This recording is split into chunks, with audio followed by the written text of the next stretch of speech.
જાણથી હેડ્યા ત્યાંથી નક્કી કરીને હેડ્યા હતા કે આજે પ્રતિષ્ઠા જાવું ને જાવું અને આ ભજન બોલવા એટલી બોલવા જ છે એમાં કોઈ નવાઈ છે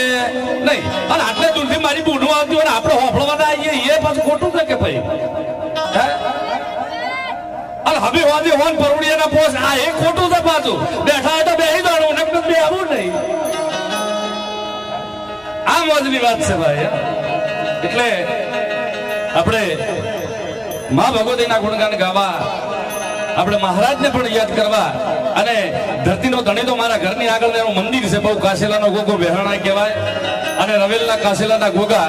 એના ગોગાનો દરવાજો મારો દરવાજો બે સામે સામા છે ભાઈ ધન ઉગે હું એના દર્શન કરું છું ને એની ધરતી ઉપર મોજ કરી રહ્યો છું મારા મિત્રો હા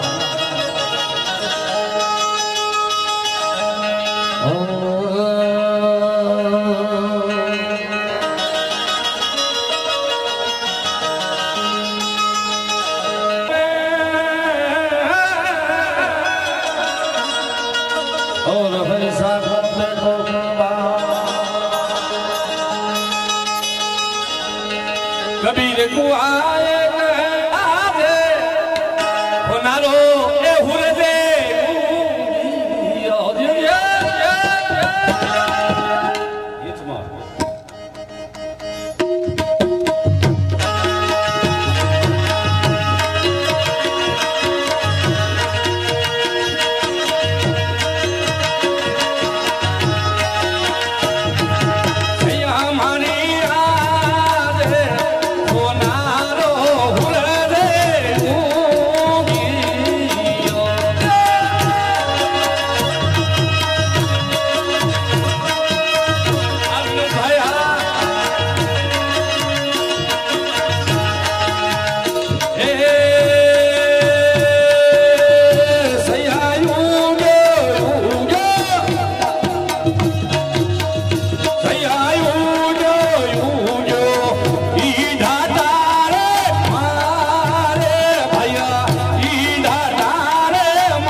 ભાગે તમરો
આવતા हो